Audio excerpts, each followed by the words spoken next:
전 세계 교육계가 발칵 뒤집어졌습니다. 몇몇은 이걸 기술의 기적이라 불렀고 다른 이들은 교육 철학의 붕괴라고까지 말했습니다. 처음엔 미국 서부의 한 초등학교에서 시작된 일이었습니다. 읽지 못하던 아이들이 책을 읽기 시작했습니다. 말을 하지 않던 아이가 어느 날 갑자기 문장을 말하기 시작했습니다. 의사도, 교사도, 부모도 설명할 수 없는 변화였죠. 더 놀라운 건 이 모든 변화가 미국 아이들에게는 낯선 문자 구조에서 시작되었다는 사실입니다. 처음엔 일부 교육학자들만 주목했지만 곧 세계 언론들까지 이 현상에 주목하기 시작했습니다. 그리고 마침내 밝혀진 이 모든 기술의 중심에는 자신도 한때 글자를 읽지 못했던 어느 입양아 출신 인공지능 연구자의 이름이 있었습니다. 전 세계를 뒤흔든 교육혁신의 주인공이 된 이 사람은 누구이며 도대체 무엇이 이러한 엄청난 변화를 만들었을까요? 지금부터 그 이야기를 시작하겠습니다. 잠깐 1초만 투자해서 좋아요와 구독을 눌러주시면 영상 제작에 큰 도움이 돼요. 안녕하세요. 저는 제이든 리라고 합니다. 지금은 MIT에서 인공지능 언어 모델을 연구하고 있는 엔지니어지만 사실 이 자리에 오기까지는 조금 특이한 여정을 걸어왔습니다. 저는 한국에서 태어나 유아기에 미국으로 입양된 한국계 미국인입니다. 입양 당시 제 이름은 재훈이었지만 지금은 미국 이름인 제이든으로 불리고 있죠. 저는 어릴 적 언어라는 세계로부터 철저히 소외된 채 살아갔습니다. 난독증이라는 신경학적 장애 때문이었죠. 처음 진단을 받은 건 7살 무렵이었습니다. 선생님이 단어카드를 보여주고 저에게 읽어보라고 했을 때 저는 공포에 가까운 불안감을 느꼈습니다. 글자가 눈앞에서 일렁이고 뒤섞이며 마치 물속에서 무언가를 더듬는 느낌이었습니다. C, A, T라는 단어조차 무슨 뜻인지 모르겠다는 것.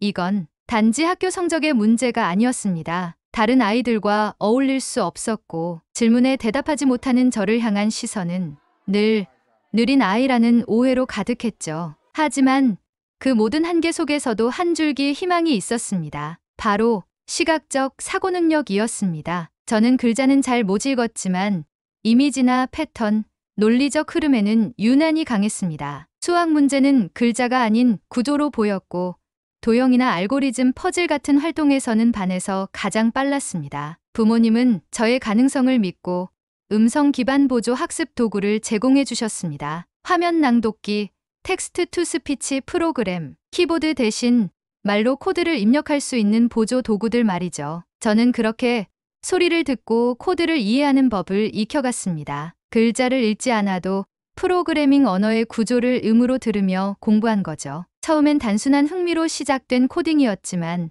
나중엔 이게 제 유일한 읽을 수 있는 언어가 되었습니다. 고등학교 때는 특별 지원 프로그램을 통해 수학과 컴퓨터 과목에서 뛰어난 성과를 거두었고 대학 진학 시에는 난독증을 고려한 별도 입학 전형과 추천서를 통해 MIT에 입학할 수 있었습니다. 대학에서는 자연스럽게 인공지능과 언어 인식을 전공으로 삼게 되었습니다. 한때 저를 고통스럽게 했던 언어라는 존재가 아이러니하게도 제 연구 주제가 된 것이죠. 그러던 어느 날 운명처럼 한글을 다시 마주하게 되었습니다. 전 세계 언어 구조를 비교 분석하는 프로젝트에서 저는 한글의 음소 체계를 분석하는 파트를 맡게 되었습니다. 사실 처음엔 감정이입 없이 접근했어요. 태어나자마자 떠나온 나라의 문자였으니까요. 그런데 분석을 거듭할수록 한글은 놀라운 체계를 가지고 있었습니다. 자음과 모음의 조합만으로 무한한 소리를 만들어낼 수 있는 구조,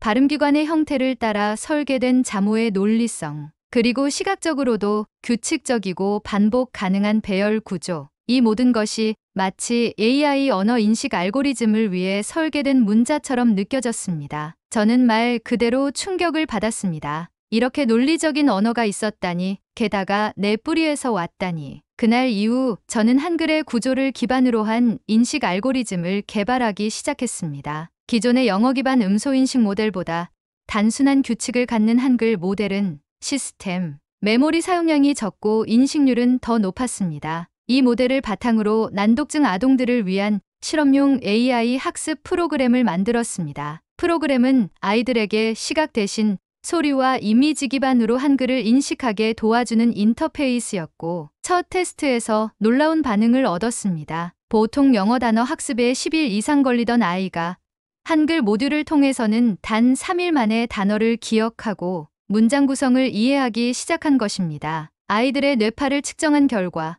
기존 영어 텍스트 기반 훈련 때보다 한글 인식 훈련 시 뇌의 언어 네트워크 활성화가 17% 이상 더 높게 나타났습니다. 눈에 띄게 달라진 집중도와 이해력은 더 이상 우연이 아니었습니다. 저는 깨달았습니다. 문자란 단순한 민족 정체성의 상징이 아닌 인간 인지와 교육의 핵심 도구이며, 한글은 그 중에서도 가장 과학적이고 직관적인 언어 체계라는 것을요. 이제 저는 확신합니다. AI와 인간을 잇는 가장 효과적인 다리는 제 고향에서 왔던 바로 이 문자 한글일지도 모른다고요. 한글 기반 인식 모듈이 유의미한 결과를 보인 이후 저는 MIT에서 함께 연구하던 루이스 교수님과 본격적인 공동 프로젝트를 추진하게 되었습니다. 루이스 교수님은 언어신경과학과 인공지능을 접목한 교육적 응용 연구로 이미 유명하신 분이었고, 저의 결과를 본 뒤 이렇게 말씀하셨죠. 제이든, 이건 단순한 알고리즘이 아니라 교육 그 자체를 바꿀 수 있는 혁신이야. 우리가 먼저 시도해보자. 그렇게 시작된 첫 번째 현장 적용 장소는 캘리포니아 실리콘밸리에 위치한 한 특수교육 기관이었습니다. 그곳은 다양한 신경발달 장애를 지닌 아이들을 위한 맞춤형 교육을 제공하는 곳이었고, 이미 보조기술 활용에 익숙한 교육 시스템을 갖추고 있었기에 우리 실험에는 최적의 환경이었습니다. 그리고 그곳에서 저는 한 아이를 만나게 되었습니다. 이름은 한솔. 한국계 미국인으로 8살이었습니다. 한솔은 말보다 눈빛으로 감정을 전하는 아이였습니다. 한글을 단 한 글자도 읽을 수 없었고, 영어도 마찬가지였죠. 언어가 아닌 몸짓으로 세상을 이해하는 아이였습니다. 이 아이는 심한 언어인지 결손이 있어요. 기존 텍스트 기반 교육은 모두 실패했어요. 교사분이 조심스럽게 제게 설명했습니다. 저는 한글 인지 훈련 모듈의 가장 기초적인 버전을 적용해 보기로 했습니다. 시작은 간단한 것이었습니다. 이응 모양이 등장하고 화면 속 캐릭터가 이건 동그라미예요. 입 모양이에요. 라고 소리로 알려주면 한솔은 그 소리를 듣고 자신의 입을 만지거나 동그라미를 따라 그려보는 시기였습니다. 가를 인식하는 첫 수업 날 화면에 기역과 아가 각각 등장하고 합쳐지며 가가 생성되는 영상이 재생됐습니다. AI는 음성을 출력했습니다. 기역과 아가 만나면 가, 따라 말해볼까요? 처음엔 멍하니 화면을 바라보던 한솔은 두 번째, 세 번째 반복에서 갑자기 눈을 동그랗게 떴습니다. 그리고 손가락으로 가라는 글자를 화면에 조심스럽게 따라 그렸습니다. 다음 날 한솔은 화면에 나온 글자를 보며 처음으로 자신의 목소리로 외쳤습니다. 가. 순간 교실은 숨죽였습니다. 말을 하지 않던 아이가 단어도 아닌 음절을 발음한 것입니다. 저는 그 순간 울 뻔했습니다. 단 하나의 문자, 단 하나의 음절이 한 아이의 마음을 열어주었습니다. 이후 한솔의 수업은 급격히 진전되었습니다. 다 같은 단순 음절을 넘어 나는 가요 같은 문장 단위 인식까지 도달하는 데는 한 달이 채 걸리지 않았습니다. 아이의 뇌는 단순하고 규칙적인 언어 구조에 반응했고, 그 구조가 한글이었습니다. 한솔의 변화는 단지 수업 시간에만 머무르지 않았습니다. 점차 그는 교실 밖에서도 단어를 입으로 흥얼거렸고, 복도에 걸린 글자를 손가락으로 짚으며 조용히 따라 읽었습니다. 저는 몰래 그 모습을 카메라에 담아 연구팀 내부 회의에서 공유했죠. 그 영상을 본 후 팀 내의 한 연구원이 조심스럽게 물었습니다. 한솔이 이렇게까지 변화한 게 정말 한글의 구조 덕분이라고 확신하세요? 그 질문에 저는 잠시 머뭇했습니다. 연구자로서의 신중함 때문이기도 했지만 동시에 감정이 북받쳐 올라 말을 고르기 어려웠거든요. 그리고 저는 이렇게 답했습니다. 저도 모든 아이에게 똑같은 결과가 나오리라고 장담할 순 없습니다. 하지만 적어도 한솔에겐 이 문자 하나가 세상을 여는 열쇠가 됐습니다. 그건 이론이 아니라 아이의 눈에서 나온 진실이에요. 그날 회의실은 잠시 정적에 잠겼고, 이어서 교수님이 조용히 말씀하셨습니다. 그렇다면 이제 우리가 해야 할 일은 더 많은 아이들의 눈을 마주치는 것이겠군요. 이 실험 결과는 기관 내부에서 큰 화제가 되었고, 곧 실리콘밸리의 몇몇 특수학교와 스타트업들이 관심을 갖기 시작했습니다. 왜 한글인가? 이 질문에 대한 답은 명확했습니다. 왜냐하면 한글은 사람의 입 모양과 발음 기관을 그대로 따라 만든 문자이기 때문입니다. 소리와 모양이 직결되고 규칙적으로 조합되어 있어 인지적 부담이 현저히 낮습니다. 전통적인 로마자 알파벳 체계는 외우고 익혀야 할 예외가 너무 많았습니다. 그에 비해 한글은 자음과 모음을 조합하는 방식만 이해하면 누구나 발음을 유추할 수 있었습니다. AI 알고리즘이 패턴을 쉽게 학습하듯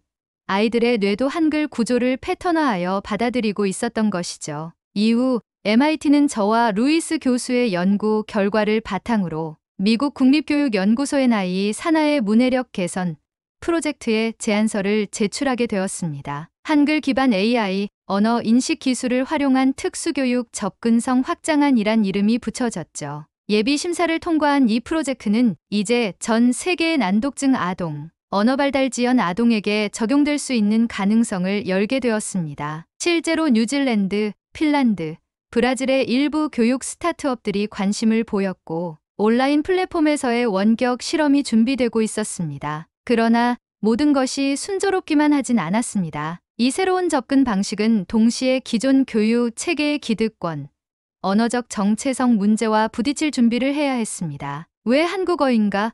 왜 미국 아이에게 외국 문자를 이라는 질문이 실험실 너머에서 꿈틀대고 있었죠. 하지만 아직 그 폭풍이 오기 전 저는 단 하나의 진실을 알고 있었습니다. 한솔의 목소리, 가요 라는 두 음절 안에 담긴 그 떨림과 용기, 그건 제가 난독증을 안고 자라며 단 한 번도 느껴보지 못했던 진짜 말의 힘이었습니다. 그리고 저는 확신했습니다. 이 아이들의 첫 번째 언어가 무엇이든 읽을 수 있는 문자가 존재한다면 그 문자가 한글일 수 있다는 가능성은 충분히 가치 있는 도전이라고요. 아이들의 변화는 놀라웠습니다. 우리는 정기적으로 MIT와 실리콘밸리의 연구 네트워크를 통해 결과를 공유했고 한글 기반 AI 인지 훈련의 효과에 대한 신뢰도는 점차 높아졌습니다. 이러한 분위기 속에서 미국의 몇몇 공립학교에서도 시범적으로 한글 기반 모듈 도입을 검토하기 시작했습니다. 그건 마치 꿈이 현실이 되어가는 듯한 순간이었습니다. 언어장애를 가진 아이들에게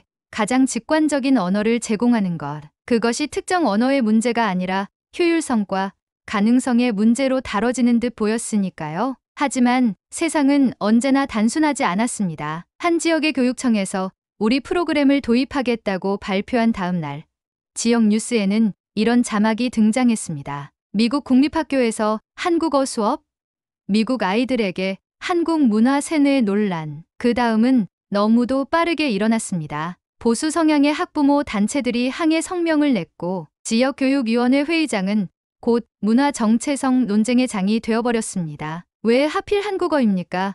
왜 우리 아이들이 외국 문자를 배워야 하나요? 이건 교육이 아니라 정체성 왜곡입니다. 처음엔 단순한 반대 의견 정도로 여겼지만 곧 언론과 정치권까지 가세하며 파장은 커졌습니다. 몇몇 뉴스 채널에서는 제 출생 배경까지 언급하며 프로젝트의 은밀한 목적을 암시하기 시작했습니다. 이 프로젝트의 핵심 책임자 제이든 리는 한국계 입양인입니다. 그의 정체성과 이 프로젝트 사이의 관계는 충분히 의심해 볼 필요가 있습니다. 문화적 자부심이 과학적 객관성을 왜곡시키는 사례 아닐까요? 그 순간 저는 연구자가 아닌 공격의 대상이 되어 있었습니다. 논문이 아닌 제 이름이, 데이터가 아닌 제 얼굴이 언론에 오르내리기 시작했고 SNS에는 한국으로 돌아가라는 인종차별적 메시지까지 도착했습니다. MIT 내부에서도 이 문제를 정치적 논란으로 보는 시선이 생겨났습니다. 한 교수는 제게 이렇게 말했습니다. 제이든, 우리가 하고 있는 일은 분명 가치가 있어. 하지만 이 상황이 더 커지면 내 커리어에도 타격이 있을 수 있어. 잠시 멈추는 건 어때? 그 말은 합리적이었지만 저를 무력하게 만들었습니다. 이 프로젝트는 단순히 제 연구가 아니었습니다. 한솔의 눈빛, 처음 가를 말하던 그 목소리, 그건 과학이 아니라 생명이었습니다. 그 아이들은 문화전쟁의 병사가 아니라 읽고 쓰고 싶다는 단순한 꿈을 가진 존재들이었으니까요. 하지만 세상은 너무나 복잡했습니다. 아이들의 문해력 향상이 목적입니다. 라고 아무리 설명해도 왜 하필 한글이냐는 질문은 사라지지 않았습니다. 심지어 MIT 내부에서도 한글을 대체할 수 있는 중립적 대안은 없는가라는 방향의 재설계 제안이 나왔고, 그건 사실상 프로젝트의 핵심 철학을 부정하는 말이었습니다. 회의가 끝난 뒤 저는 아무도 없는 연구실에 남아 텅 빈 화면을 바라보았습니다. 한솔의 첫 목소리를 녹음한 파일을 다시 틀어보며 저도 모르게 눈을 감았습니다. 가요. 그 음절이 제 마음을 때렸습니다. 나는 이 아이에게 그 누구보다 읽는 법을 알려주고 싶었고, 그 아이는 나보다 먼저 세상을 향해 말하고 싶다고 말하고 있었습니다. 그날 밤 저는 연구 노트를 꺼내 한 문장을 적었습니다. 내가 이 프로젝트를 시작한 이유는 통계가 아니라 사람 때문이다. 하지만 그 문장을 적는 손이 떨렸습니다. 도대체 나는 누구였을까요?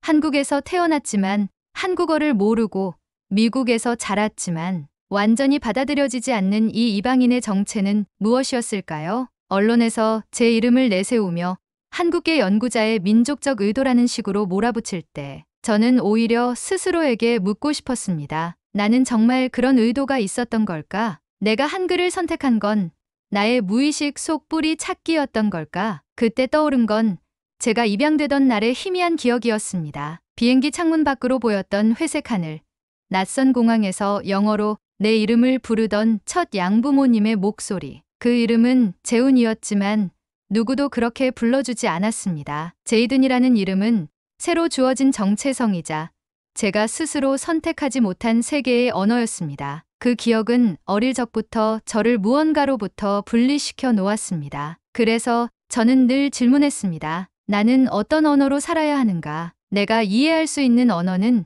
과연 존재하는가? 한솔이 처음 가요라고 말했을 때 저는 단순히 한 음절을 들은 것이 아니었습니다. 그 말은 마치 제게 당신은 여기에 있어도 돼요라고 말하는 듯했습니다. 세상이 나를 이방인이라 부를 때조차 누군가를 위한 다리가 될 수 있다는 희망. 그것이 저를 다시 일으켜 세우는 유일한 힘이었습니다. 이 수업 아니었으면 난 평생 책을 못 읽었을 거예요. 한솔이 조용히 내뱉은 그 한마디는 제 안의 모든 의심과 두려움을 조용히 사라지게 만들었습니다. 그건 단지 고마움의 표현이 아니었습니다. 그건 이 프로젝트가 존재해야 할 이유이자 제 인생이 걸어온 모든 시간의 대답이었습니다. 그날 밤 저는 인터뷰를 준비하며 자취방 책상 앞에 앉았습니다. 원고를 쓰지 않았습니다. 대신 수첩 한 켠에 질문을 예상하며 짧게 답을 적었습니다. 당신은 왜 한글을 선택했습니까? 왜 미국 아이들에게 외국 문자를 가르치는 겁니까? 당신 개인의 정체성과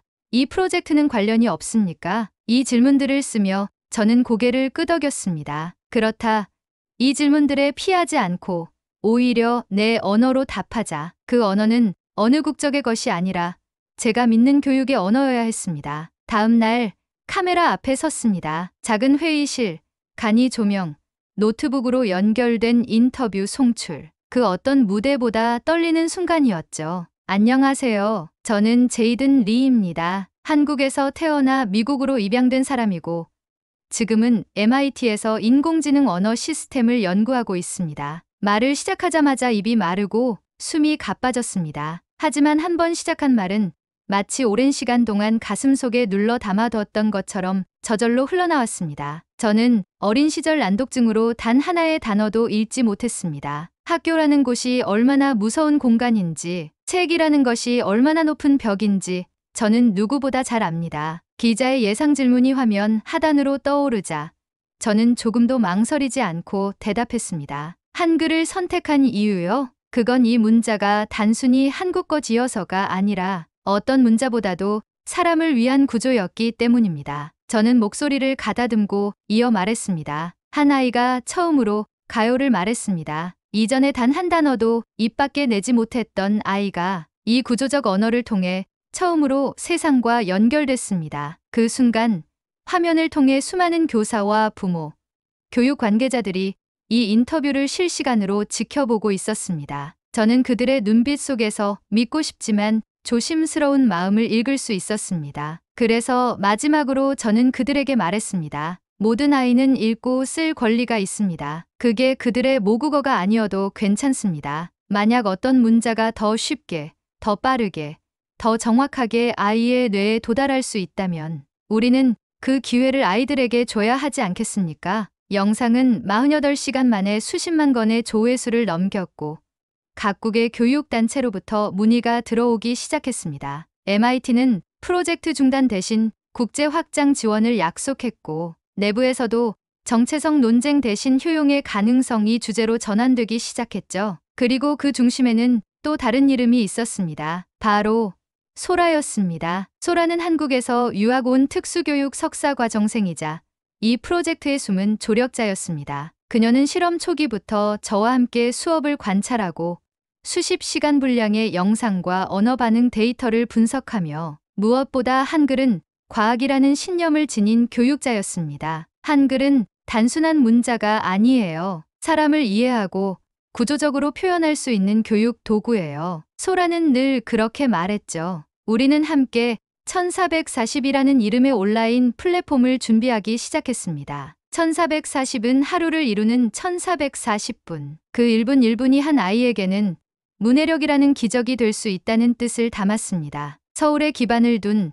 1440컬에는 소라가 직접 운영했고 실리콘밸리의 본부는 제가 맡았습니다. 두 센터는 매일 화상회의를 통해 교육 콘텐츠를 공유하고 언어장애 아동의 반응 데이터를 AI가 분석해 실시간으로 훈련 프로그램을 수정했습니다. 그리고 우리는 한솔을 다시 만났습니다. 한솔은 이제 10살이 되었고 3학년 수준의 독해 능력을 갖추게 되었습니다. 그의 부모님은 제게 영상 하나를 보내주셨습니다. 화면 속 한솔은 자그마한 손으로 책을 들고 이렇게 말했습니다. 이제 책이 안 무서워요. 다음엔 내가 글을 써보고 싶어요. 그 순간 저는 눈시울이 붉어졌습니다. 글을 읽는 것에서 글을 쓰는 존재로 성장한 한 아이, 그 아이가 바로 이 프로젝트의 답이었습니다. 1440.